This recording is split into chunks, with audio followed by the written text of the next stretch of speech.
السلام عليكم ورحمة الله وبركاته. علانية القبول وتيسر الأمور. الفاتحة. أعوذ بالله من الشيطان الرجيم. بسم الله الرحمن الرحيم. الحمد لله رب العالمين الرحمن الرحيم مالك يوم الدين إياك نعبد وإياك نستعين اهدنا الصراط المستقيم صراط الذين أنعمت عليهم غير المغضوب عليهم ولا الضالين.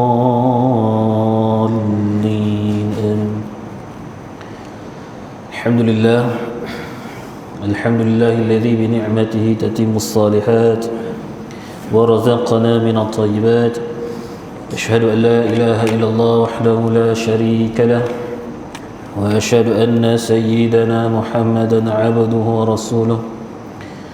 اللهم صل صلاة جلال وسلم سلام جمال على حضرة حبيبك سيدنا محمد واغشه اللهم بنورك كما غشيته سحابة التجليات فنظر إلى وجهك الكريم وبحقيقة الحقائق كلم مولاه العظيم الذي عاذه من كل سوء. اللهم فرج كربنا اللهم فرج كربنا اللهم فرج كربنا كما وعدت أما يجيب المضطر إذا دعاه ويكشف السوء على آله وصحبه أجمعين. اللهم افتح علينا فتوح العارفين. اللهم زدنا علما نافعا وارزقنا فهما واسعا. اللهم زدنا ولا تنقصنا اللهم زدنا ولا تنقصنا اللهم زدنا ولا تنقصنا. اللهم أرنا الحق حقا وارزقنا اتباعه وأرنا الباطل باطلا وارزقنا اجتنابه. آمين. ما بعد. Alhamdulillah, dirahmati lagi dikasihi Tuan Pengurusi Masjid, Tuan Haji Azman, barisan kepimpinan JK Masjid Bandar Universiti, para pegawai, tuan-tuan imam, tuan-tuan Bilal, tuan-tuan Siap yang dimuliakan, para alim ulama, para asatizah, muslimin muslimat dirahmati Allah sekalian. Pertamanya dan selamanya kita memanjatkan syukur kehadrat Allah Jalla wa'ala kerana dengan izinnya maka kita dapat menunaikan salat fardu maghrib secara berjamaah.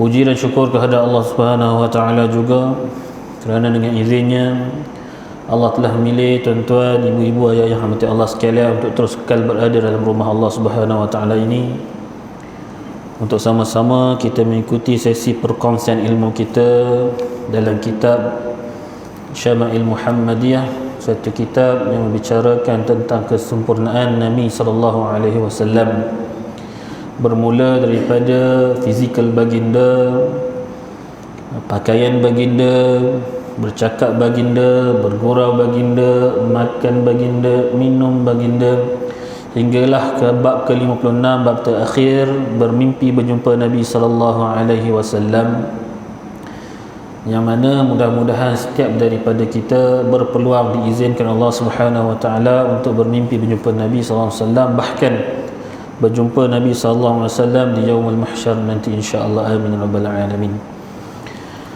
Baik, kita berada pada bab yang ke-11, betul? Ada yang buat catatan kah? Tak ada. Nah, tak apa, semua pengikut Imam mazhab Syafi'i memang hafal habis lah ke? Dia macam Imam Syafi'i nak. Imam Syafi'i dia hafal habis, dia tidur pun dia hafal. Nah, Tok Guru tanya balik dia ingat lah. Sama kita, alhamdulillah. Artinya kita nak lah. Dah gurau je, gurau nah, jangan marah. Nah, strict sangat apa marah pun. Nanya korang nah. Tak nah. Kita berada di bab yang ke-11, bab ma ja fi na'li Rasulillah sallallahu alaihi wasallam, bab berkenaan dengan sepatu, capal, kalau orang Kedah kata kasut, itu samalah sangkatan dengan dia nah. Capal Nabi sallallahu alaihi wasallam.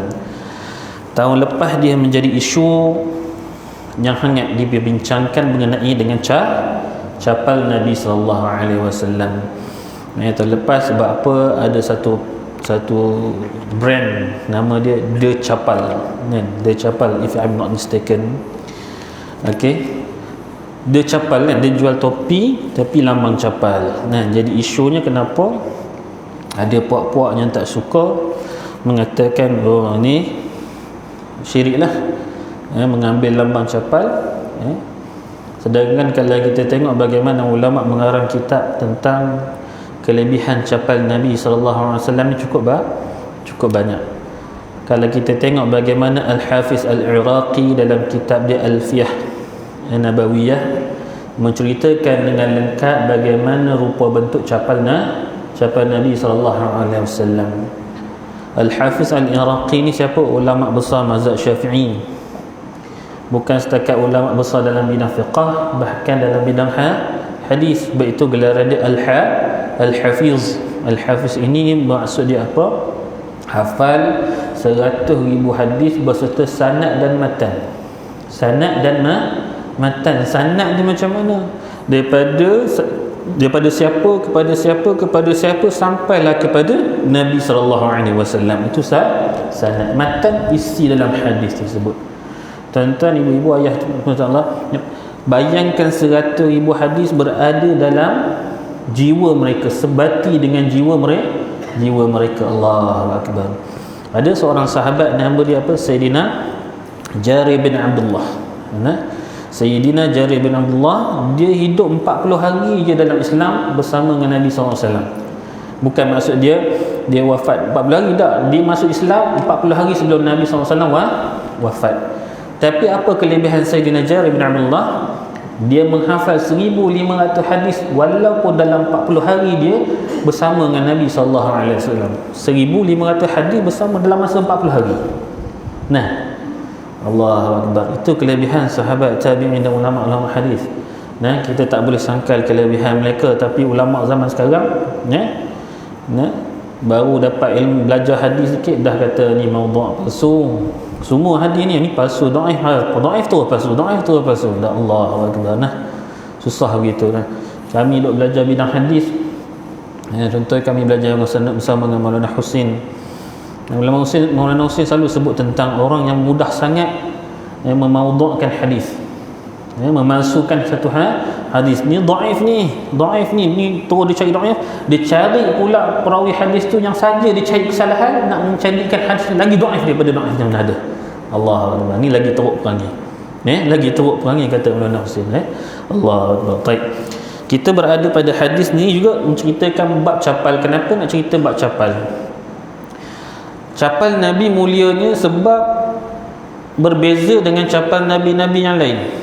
Nabi Musa AS, beliau ketika mana beliau nak berjumpa, nak berkata-kata dengan Allah Subhanahu Wa Taala di Bukit Tur Sina, Allah Subhanahu Wa Taala memerintahkan kepada Nabi Musa AS supaya menanggalkan capal. Dalam surah Taha Allah tulis fakhla'na 'alaik, maka tanggalkanlah capal kamu sebelum naik Bukit Tursi. Sebelum naik Bukit Tur Sina, tuan-tuan rahmati Allah. Akan tetapi capal Nabi SAW tidak ada terdapat asar atau riwayat yang mengatakan Nabi SAW tanggal capal dia nak ketika peristiwa Mi'raj. Ketika peristiwa Mi'raj tak ada riwayat yang mengatakan Nabi tanggal capal. Nah, kita nak nafikan capal tu ditanggalkan, tak ada riwayat. Nak menunjukkan capal tu, kata ulama, capal itulah bersama Nabi SAW naik ke Mi'raj.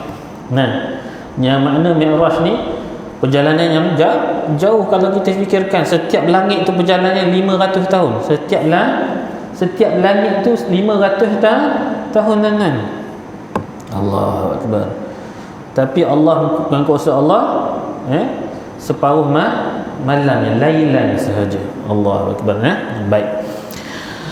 Kemudian bila sebutkan capal Nabi SAW, ulama telah kerangkan tentang bagaimana kita nak bertabaruk dengan capal Nabi SAW. Mungkin zaman sekarang kalau kita tengok capal Nabi SAW ni memang susah nak cari yang betul original.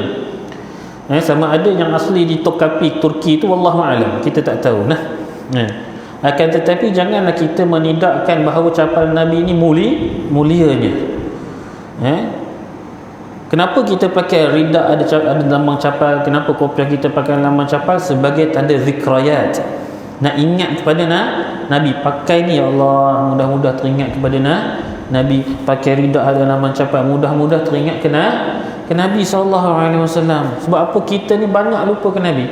Saya tanya tuan-tuan, tak maksudnya masuk hadis nah. Kita saban tahun menyambut Maulidur Rasul, saban tahun menyambut Isra' Mi'raj, saban tahun cerita Ma'al Hijrah. Tapi bila kita tanya apa cerita Ma'al Hijrah, Nabi daripada Mekah Madinah lah. Siapa yang terlibat? Nabi Muhammad lah. Kan? Benda yang sama ulang tiap-tiap tahun, tapi kita masih tak ingat. Nah, kurang-kurang kita pakai dengan pakaian begini, mudah-mudahan kita zikra yang ingat kepada Nabi SAW. Nabi SAW disebutkan dalam Al-Hafiz Al-Iraqi, capal Nabi SAW ni Nabi guna ada keadaan dan waktu dia.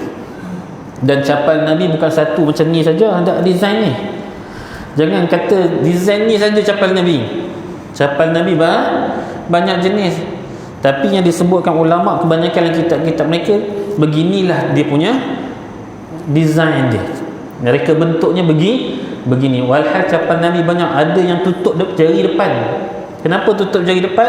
Sebab jari telunjuk kaki Nabi SAW panjang daripada jari-jari biasa yang lain. Jadi terpaksa ditutup macam sandal capal Aladdin, kan, naik ke depan. Begitu ada disebutkan. Ada yang tutup tumit, kata ulama. Sebab apa? Takut luka tumit ada. Jadi capal Nabi bukan ni saja satu ni. Kita kena tahu tentang capal Nabi SAW. Dan Nabi ada ketika bila mana menggunakan capal, dalam bahasa kita ziarah, iaitu melawat orang. Melawat orang sakit kita panggil ziarah. Tapi kalau ikut bahasa yang sebenarnya, ziarah ni melawat orang yang sihat. Ziarah ni melawat orang yang sihat. Iyadah melawat orang yang sakit. Iyadah melawat orang yang sakit, manakala ziarah melawat orang yang sihat. Ala kulli hal tak ada masalah. Jangan duk telagah sampai tak melawat orang sakit. Sunnah Nabi suka melawat orang sakit pasal apa? Nabi suka tengok orang sakit, mendoakan, datangkan kegembiraan kepada orang yang sakit. Bukan maksud datangkan kegembiraan tayangkan sepatu depannya. Itu bukanlah. Bukan mendatangkan kegembiraan, buka cerita-cerita lawak depan dia, tidak. Tapi nak sukakan dia. Sebab itu Nabi anjurkan baca doa bila berjumpa orang sakit. La ba'sa tuhur, insya-Allah, tidak mengapa, moga-moga bersih dosa kamu dengan sakit ini. Asallallahu nazar rabbal arsyil majid yashfiyak. Minta kepada Allah Subhanahu Wa Taala yang Maha Agung ini, sembuhkan dia, sembuhkan penyakit kamu. Allah. Ini doa-doa yang Nabi anjurkan kalau kita berjumpa dengan orang sakit. Sebab mengembirakan, doa-doa kita tu mengembirakan mereka. Nabi SAW bila melawat orang sakit, baginda lebih suka untuk tanggalkan capal. Nabi bila melawat orang sakit, Nabi suka tanggalkan capal. Nabi tak pakai capal. Bila kami mengaji bab ni, orang ada salah seorang sahabat-sahabat kami tanya pada tuan guru. Tok guru dia tanya, macam tu zaman moden ni bolehlah kita buat begitu tak? Nak ikut sunnah Nabi? Lawat orang sakit tak payah pakai kasut, tak pakai selipar. Tok guru kata apa? Tu hang jangan buat pasal. Tu zaman Nabi, khususiat Nabi dia. Khususiat Nabi je. Sebab itu dalam satu hadis riwayat Aisyah radhiyallahu anha, anak kepada Sayyidina Umar, nama dia Ibnu Umar, orang yang paling rapat mencontohi sunnah Nabi. Sebab itu Sayyidatina Aisyah kata apa? Kalaulah Abdullah bin Umar ni hidup zaman sekarang ni, katalah umpama zaman moden, sudah pasti orang kata Abdullah bin Umar ni gila. Kenapa? Dia pasti nak contoh macam sebiji macam Nabi SAW buat. Jadi kata guru kami, tak perlulah sampai tahap macam tu. Sekali kalau kita nak melawat orang sakit pergi hospital, tanggal capal, tak payah. Itu khususiat Nabi SAW. Baik. Baru kita masuk ke satu hadis. Kita masukkan hadis pertama dalam bab ini. Kita dah masuk dah sebelum ni. Dah baca belum lagi Baik.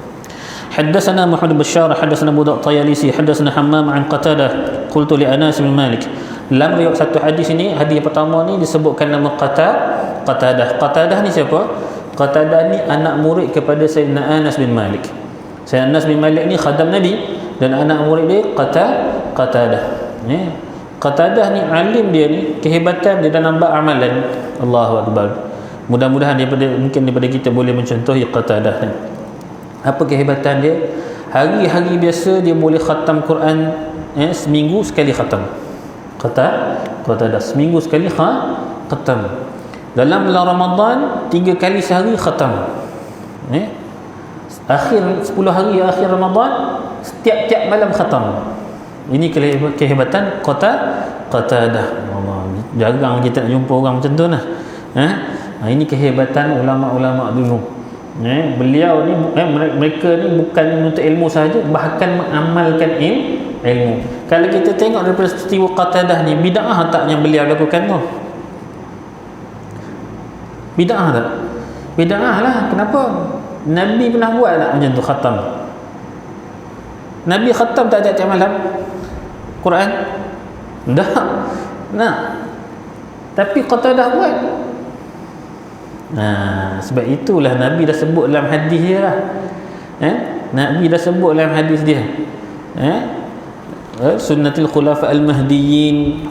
Nabi dah sebut dah sunnah khulafa 4 ni, dan selepas dia tu adalah sunnah yang mana diterima kerana dia hampir dengan Nabi SAW. Sebab itu kita lihat bagaimana seperti mana yang dilakukan oleh Sayyidina Osman, pakai capal, bukan capal macam Nabi pakai.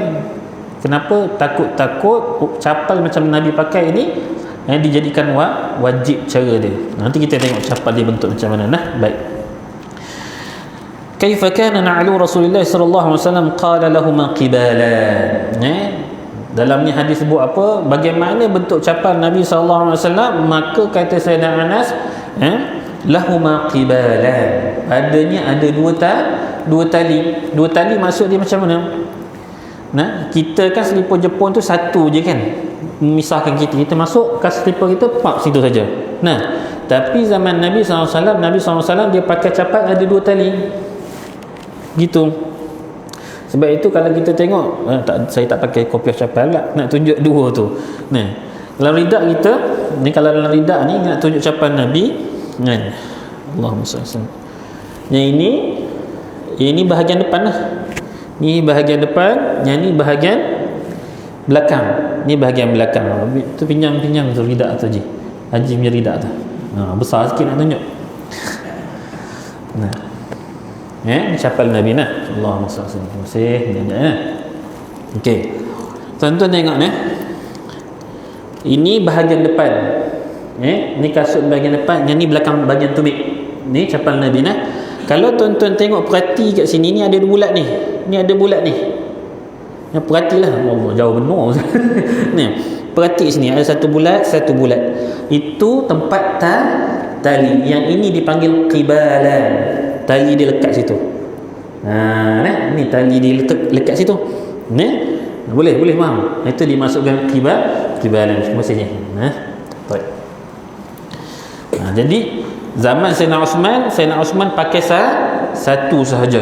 Sebab apa? Tak nak orang lain mengatakan wajib pakai capal dengan 2 tali macam mana Nabi SAW pakai. Baik.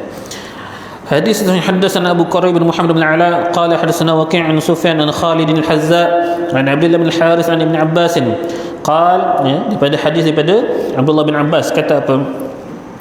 Kana li Rasulullah sallallahu alaihi wasallam qibalan mathni shirakahuma. Sesungguhnya Nabi sallallahu alaihi wasallam dalam capal dia qibalan masniyun, mesti ada dua shirakahuma, bermaksud sama ada kat sini 2 tali, walaupun sini ada 2 tali, tapi yang mengikat ni pun dua juga. Sama ada kat sini pun 2, sini pun 2. Jadi diikat kita masuk situ, tali pengikat ni pun dua. Dipisahkan 2. Dipisahkan 2. Baik. Hadis seterusnya haddatsana Ahmad bin Mani'in haddatsana Muhammad al-Zubairi qala haddatsana Isa bin Tahman. Baik, Isa bin Tahman ni seorang tabi'in yang cukup besar zaman tersebut, zaman tabi'in, merupakan salah seorang ulama tabi'in yang besar zaman tersebut. Dia kata apa? Akhraja ilaina Anas bin Malik. Isa bin Tahman ni juga merupakan anak murid kepada Sayyidina Anas bin Malik. Sayyidina Anas bin Malik. Baik. Dia kata apa? Telah mengeluarkan kepada kami Anas bin Malik na'lain jardawain lahuma qibalan. Qala fahaddatsani Thabit ba'du an Anas annahuma kanata na'lain Nabi sallallahu alaihi wasallam. Baik. Sayyidina Anas tunjukkan kepada kami, kata Isa bin Tahman, tunjukkan kepada kami kenapa masa tu dia tengah berbicara dengan anak murid-murid dia. Sayyidina Anas tengah berbicara dengan anak murid dia, maka Sayyidina Anas bawa keluar capal Nabi. Bawa keluar capal Nabi. Dan kalau kita tengok dalam bab capal Nabi SAW ni, ada dua orang sahabat yang dipanggil sahibun na'lain, yang selalu pegang capal Nabi. Salah seorangnya Sayyidina Anas bin Malik, seorang lagi adalah Abdullah bin Mas'ud. Ini orang yang pegang capal Nabi. Kemudian Sayyidina Anas bin Malik bukan sekadar capal Nabi SAW sahaja yang dia pegang, rambut Nabi pun dia pegang, izar Nabi pun dia ada, ridak Nabi pun dia ada. Sebab apa? Sebab dia rapat dengan Nabi, dia khadam Nabi, penolong pun Nabi suruh apa dia buat daripada kecil lagi ni. Jadi semua segala benda yang barang-barang dengan Nabi SAW dia ni ada pegang. Ni kehebatan Sayyidina Anas bin Malik. Dan umur dia panjang. Kita dah sebut dah umur Sayyidina Anas ni panjang, sebab doa Nabi SAW pada dia, maka umur dia panjang, rezeki dia murah, cucu-cucu dia ramai. Allahu Akbar. Ni kelebihan doa Nabi SAW. Tiada hijab, tiada hijab doa Nabi SAW. Dia kata apa? Bawa Sayyidina Anas bin Malik capal yang jardawain, yang mana tiada kulit padanya. Bukan tiada kulit, kulit tu tiada bulu padanya, makna dah dibersihkan bulu tu. Pakai kulit binatang, buat tali pengikat tu, tapak dia apa semua pakai kulit binatang, pakai kulit binatang yang telah disucikan, pakai. Jadi tak ada bulu lah. Dia bawa dah keringkan kulit tadi, maka dia pakai. Dan padanya lahuma qibalan, dua tadi. Kemudian fahaddatsani Sabit ni pun anak murid kepada Sayyidina Anas, Sabit al-Bunani, annahuma kanata na'i, itulah capal Nabi sallallahu alaihi wasallam. Baik. Hadis seterusnya, haddatsana Ishaq bin Musa al-Ansari, haddatsana Ma'nun qala haddatsana Malik qala haddatsana Sa'id bin Abi Sa'id al-Maqburi an Ubayd bin Jurayj annahu qala li ibn Umar ra'aytuka talbasu ni'al sibtiyah qala inni ra'aytu Rasulullah sallallahu alaihi wasallam yalbasu an-ni'al allati laysa fiha sha'run wa yatawaddau fiha fa ana uhibbu an albasaha. Baik.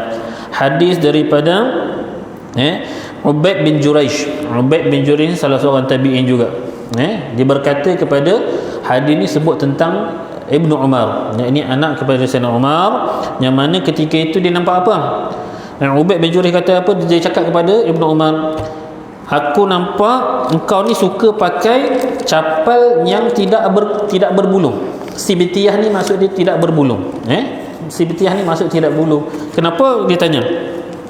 Maka Sayyidina Ibnu Umar kata apa? Sesungguhnya aku melihat Rasulullah SAW memakai capal ini, yakni sepatu ini yang tiada bulu padanya. Wa yatawaddau fiha, dan capal Nabi, dan ketika itu Nabi SAW berwuduk dengannya. Nabi SAW pakai capal berwuduk dengannya. Bermaksud macam mana? Kata Imam Nawawi rahimahullah ta'ala dalam syarahkan hadis ini, mengatakan bahawa bukanlah maksud Nabi berwuduk dengan capal tersebut, akan tetapi selepas sahaja berwuduk, Nabi pakai capal tersebut, terus pakai dalam keadaan basah. Jadi tak ada masalah. Manakala Maulana Zakaria Al-Kandahlawi dalam bab ini menyatakan bahawa disebabkan capal Nabi SAW tadi dua jari, dua tali, kemudian tali itu pun direnggang-renggangkan, maka mudah untuk Nabi SAW meratakan air wuduk pada kakinya. Maka ada berbagai-bagai pendapat. Jadi tak ada masalah. Nak tunjuk kat sini bahawasanya kalaulah kita pakai kasut nak berwuduk sekalipun boleh, tapi pastikan kena rata airnya. Mengikut pendapat Imam Nawawi, mengata bahawa Nabi SAW berwuduk, dia tanggal kasut dia tadi, capal dia tadi, dia tanggal capal dia dah wuduk, baru dia pakai capal dia balik semula, kata Imam Nawawi rahimahullah ta'ala. Fa ana uhibbu an albasaha, dan sesungguhnya aku amat suka nak pakai capal macam mana Nabi SAW pakai. Dan kita lihat bagaimana seperti mana saya sebut, Ibnu Umar ni orang yang paling rapat mencontohi sunnah Nabi SAW. Saya dah banyak kali sebut, satu ketika bila mana beliau bersama dengan baginda Nabi SAW, satu ketika Nabi lalu tunduk bawah pokok yang tumbang, maka Nabi tunduk ketika naik binatang tunggangan, tunduk sebab pokok dah tumbang. Maka ketika Rasulullah SAW dah wafat, Ibnu Umar lalu jalan yang sama macam tempat yang Nabi SAW tunduk tadi. Apa Ibnu Umar buat? Ada sahabat-sahabat lain yang ikut belakang Ibnu Umar ni. Apa dia buat? Ibnu Umar tunduk lalu kawasan yang sama, yang ketika itu tak ada pun pokok dah. Pokok dah tak ada dah pun sebab Nabi dah wafat dah. Ibnu Umar tunduk. Yang kawan-kawan lain, apa hal tunduk? Bukan ada benda apa pun. Tak ada benda pun. Kenapa tunduk? Bila ditanya kepada Ibn Umar, kenapa engkau tunduk? Sesungguhnya Nabi tunduk bila mana melalui kawasan tu, maka aku tunduklah. Allahu Akbar. Sampai tahap tu nak ikut sunnah Nabi sallallahu alaihi wasallam. Allah, ini kehebatan sahabat kehebatan sahabat. Allahu Akbar. Mudah-mudahan kita boleh mencontohi sedikit contoh-contoh ini. Tak semua kita buat sedikit yang kita mampu daripada sunnah Nabi sallallahu alaihi wasallam. Baik. Hadis seterusnya, haddatsana Ishaq bin Mansur qala hadatsana Abdul Razzaq an Ma'mar an Ibn Abi Dhi'b an Salih maula Tawamati an Abi Hurairah. Hadis daripada Abu Hurairah kata apa? Kana li'ani Rasulullah sallallahu alaihi wasallam qibalan. Sesungguhnya Nabi sallallahu alaihi wasallam itu capalnya ada dua tali di hadapan. Sama masuk cah di sebelum ni betul. Haddatsana Ahmad bin Mani'in قال حدثنا أبو حماد حدثنا سفيان عن السدي قال حدثني من سمع عمرو بن حريث يقول رأيت رسول الله صلى الله عليه وسلم يصلي في نعلين مخصوفتين. Dia kata, sesungguhnya aku melihat Rasulullah sallallahu alaihi wasallam bersolat, solat pada capal. Dia kata Nabi solat dengan capal. Capal yang mana, kata Maulana Zakaria Al-Kandahlawi dalam mensyarahkan hadis ini, capal tu dah koyak kemudian ditampal dengan kulit yang baru. Sebab itu makhsufatain dia kata. Dan Nabi solat dengan capal yang dipakai. Boleh atau tidak tuan-tuan? Boleh atau tidak? Boleh atau tidak kita solat dengan capal ataupun kasut kita? Boleh tak? Bolehlah kalau dah suci, bersih. Bolehlah, tak ada masalah. Kat mana kita buat selalu? Dekat Masjid Nabawi kan? Habis-habis orang semayang jenazah. Kan kita pun ramai, kita berpusu-pusu keluar pakai kasut dah siap, tiba-tiba salatu ala al-amwat rahimakumullah, tunggu tengah jalan, Allahu Akbar, kita pun pakai. Boleh tak? Boleh, sebab kalau kita yakin dan memang betul bersihnya. Tak ada qarinah, tak ada pula yang mengatakan tadi kita terpijak kencing ke apa, terpijak najis ke, tak ada, maka boleh pakai. Kemudian kata ulama dalam bicarakan hadis ini juga, boleh tak solat pada guna kasut atau capal tadi di tempat tanah perkuburan? Tanah perkuburan boleh atau tidak? Dekat depan kubur, kita dah jenazah dah tanam dah, kita solat jenazah kat situ, boleh tak pakai kasut yang kita pakai tu? Ada perbincangan di situ kata ulama. Hak pertamanya kata ulama, kalaulah kawasan tanah perkuburan tu tanah yang memang tidak diguna semula, faham? Tidak diguna semula. Umpamanya macam tanah perkuburan di Singapura, di Arab Saudi umpamanya, kan bila jenazah tu dah cukup tempoh 3-4 tahun, dia buka balik, dia tengok kalau dah tinggal tulang tu, dia buat apa tulang-tulang dalam kubur tu? Dia ambil, dia letak dalam kain yang baru, letak tepi. Lepas tu buat apa? Masuk jenazah yang baru. Jadi dalam kalau tempatnya jenis macam itu, maka kata ulama dua kaedah, tanggal capal semayang, tanggal kasut tak semayang, ataupun tak nak tanggal kasut, tanggalkan kasut, kaki tu letak atas kasut. Tanggal kasut, letak kaki atas kasut, boleh, tak ada masalah. Sebab apa? Tempat tu, sebab mayat tadi dibongkar semula, tanah tu dibongkar semula, takut-takut najis datang daripada bangkai mayat tadi. Maka kalau di tempat kita tak ada buat begitu tu, tanah kita memang korek-korek itu, bukan jenazah yang lama, memang jenazah baru masuk, bukan korek sebelah, korek tak. Maka kata ulama boleh, tak ada masalah untuk kita solat jenazah pakai kasut yang sama. Itu dia, wallahu a'lam. Baik, hadis seterusnya, حدثنا إسحاق بن موسى الأنصاري قال حدثنا معن قال حدثنا مالك عن أبي زناد عن الأعراج عن أبي هريرة أن الرسول صلى الله عليه وسلم لا يمشين أحدكم في نعل واحدة لينعلهما جميعا أو ليحفهما جميعا. Dalam hadis yang diriwayatkan oleh Sayyidina Abu Hurairah kata apa? Janganlah kamu, Rasulullah melarang, janganlah kamu, salah seorang daripada kamu ataupun tiap-tiap daripada kamu berjalan dengan capal yang satu. Nah, Nabi kata kalau capal kita hilang kat masjid umpamanya, tinggal sebelah je, tak kira lah belah kiri ke belah kanan, jangan berjalan dengan guna capal satu tu, jangan guna capal yang satu tu. Ataupun kat rumah kita tinggal capal tu je yang ada, nah maka jangan guna capal yang tu katanya. Ni Nabi larang. Tapi larangan ini bukan bermaksud wajib. Larangan di sini bermaksudnya makruh. Makruh. Jangan tu kat situ maksudnya makruh je. Nah, tapi kalau dah terpaksa dalam keadaan tertentu. Nah, kalau kat masjid dah selipar lain pun dah tak ada dah.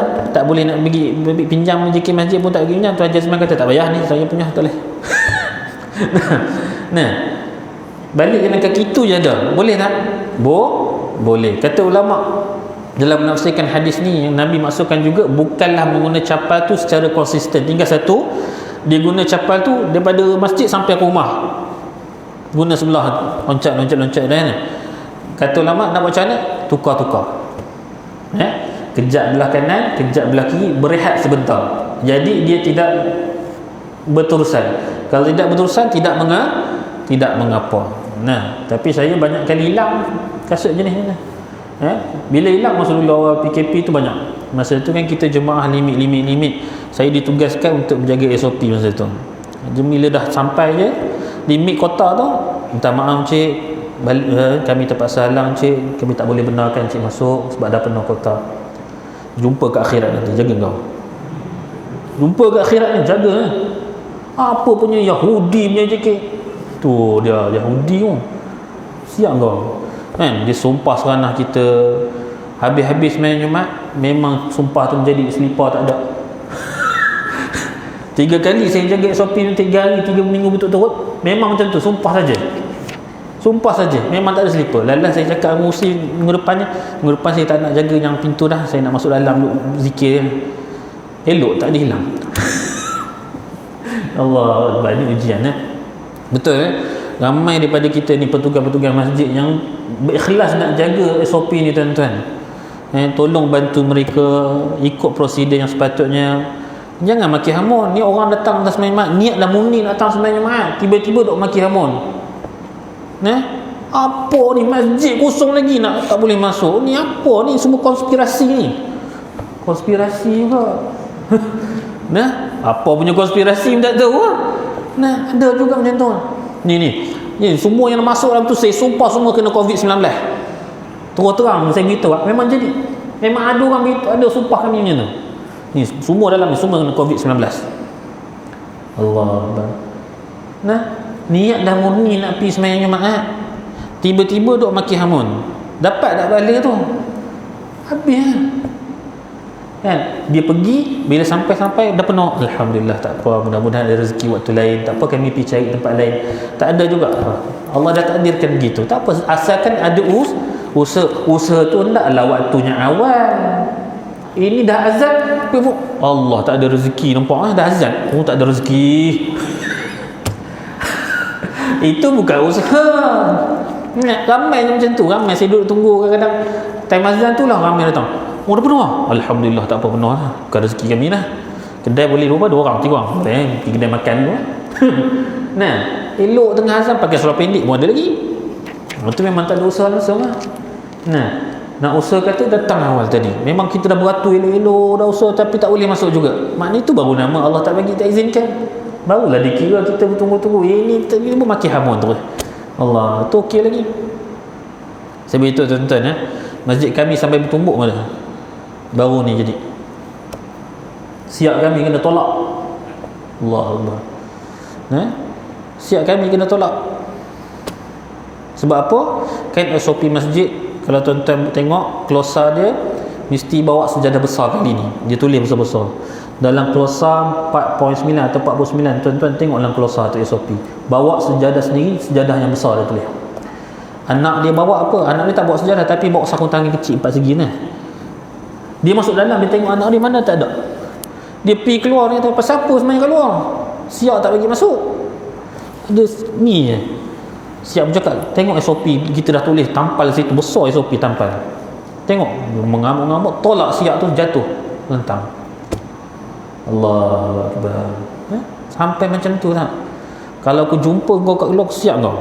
Oh, macam tu sekali ni. Dia warning. Ni sini je ni masjid Yahudi ni dia. Tempat lain tak ada buat macam ni pun. Allah, betul. Dah datang rumah Allah dah tadi. Tapi Allah tak izinkan dia nak sembahyang. Jemaah nampak? Ni kuasa Allah. Kita ni dah ada dalam ni, ikut SOP ni semua dengan izin Allah. Semua dengan izin Allah ni. Allah Akbar. Nah, kena ingat berdiri balik semula nah. Allah. Masuk tu dah belum? 2 minit lagi. Allah. Baby lebihnya. Allah Akbar. Nah, baik. So dia kata apa? Sama ada tinggalkan dia terus. Tinggalkan capal tadi. Tak payah pakai pun tak apa. Buang tu capal tu pun tak apa. Ataupun macam kaedah tadi, pakai sebelah kejap berhenti, pakai campur sebelah pula berhenti. Nah, kenapa kata dalam satu riwayat mengatakan apa? Orang yang berjalan pada capal yang satu seperti mana berjalannya syaitan. Ini hadis dalam satu riwayat. Kalau kita tengok hadis ni memanglah dhaif, tapi ini fadhil amal lah, dalam kelebihan amal. Kan comel tak kita pakai sebelah jalan daripada masjid ni pergi tu Petronas, pakai sebelah aja. Lepas tu orang tengok apa hal ni. Nak pula baju dengan butang terbuka habis semua pula, dengan kopiah sengit pula. Dia kata ni tinggal syukur nah, ada kelebihan kenapa Nabi kata kalau tak ada capal sebelah, tinggalkan dia, ataupun boleh pakai sebelah tukar-tukar. Tapi mengikut keadaan. Sama juga kita pakai baju. Ni fashion modern ni, kan? Pakai baju sebelah aja. Kalau pakai ihram tu lain cerita. Itu memang sunnah Nabi, ittiba, tak ada masalah. Ini selain daripada ihram tu pakai sebelah aja. Baju fashion zaman lah ni kan. Itu bukan mengikut ajaran Nabi, bukan ajaran Nabi SAW lah. Kan? Rambut pun sebelah aja. Betul. Kan? Sedangkan Nabi SAW rambut pun jadi dakwah. Kita dah sebut rambut Nabi cara sikat rambut tu pun dakwah. Nabi sikat rambut ke belakang, Nabi sikat rambut ke tengah, belah tengah. Sebab apa? Mengikut keadaan kaum ketika itu. Ketika bersama dengan kaum musyrikin Mekah macam mana, ketika sama Yahudi Madinah macam mana. Allah Akbar. Itu dakwah Nabi. Rambut pun jadi dakwah. Allah. Sampai sekecil-kecil benda menjadi dakwah kepada Nabi SAW. Kita kena tunjuklah akhlak begitu pada sahabat-sahabat kita. Sama ada yang bukan Islam ke indah Islam pun kita kena tunjuk akhlak yang baik. Wallahu a'lam. Boleh cukup dah. Panjang-panjang pun boring katanya. Allah, mudah-mudahan apa yang kita dengar pada malam ni yang memberi manfaat pada kita, supaya kita dapat amalkan dan sampaikan pada orang lain. Wallahu a'lam bissawab. Na'udzubillahi minasyaitonir rajim. Bismillahirrahmanirrahim. Alhamdulillahirabbil alamin wassalatu wassalamu ala asyrafil mursalin wa ala alihi washabihi ajmain. Ya Allah ya Rahmanir Rahim, ampunilah dosa-dosa kami ya Allah, ampunilah dosa ibu bapa kami ya Allah, ampunilah dosa ahli keluarga kami ya Allah, ampunilah dosa jiran-jiran kami ya Allah, ampunilah dosa seluruh kaum muslimin dan muslimat semua yang masih hidup atau telah meninggal dunia ya Allah. Ya Allah ya Rahman ya Rahim, berkatilah apa yang kami dengar pada malam ini ya Allah, supaya dapat kami amalkan dan sampaikan pada orang lain ya Allah. Ya Allah ya Rahman ya Rahim, dengan keberkatan majlis pada malam ini ya Allah, bantulah kami ya Allah, berilah kami kelapangan dan kemudahan dalam menghadapi segala masalah ya Allah. Ya Allah ya Rahman ya Rahim, dengan keberkatan majlis pada malam ini ya Allah, dengan membaca hadis Nabi sallallahu alaihi wasallam ini ya Allah, dengan mengingati Nabi sallallahu alaihi wasallam ya Allah, jumpakanlah kami, pertemukanlah kami dengan junjungan besar Nabi Muhammad sallallahu alaihi wasallam ya Allah di syurga nanti ya Allah. Berkenankanlah doa kami ini ya Allah, dengan keberkatan dalam majlis ini juga ya Allah, bantulah kami hindarikanlah kami daripada wabak COVID-19 ini ya Allah. Kau angkatlah wabak COVID-19 daripada muka bumi ini ya Allah. Sesungguhnya kami agak sukar untuk beribadah kepadamu ya Allah, sukar untuk berjemaah dalam masjidmu ni ya Allah. Bantulah kami ya Allah. Rabbana atina fid dunya hasanah wa fil akhirati hasanah wa qina adzabannar. Wa sallallahu ala nabiyyina Muhammadin sallallahu alaihi wasallam. Walhamdulillahi rabbil alamin. Kita tangguh tasbih kafarah juga satu orang subhanallah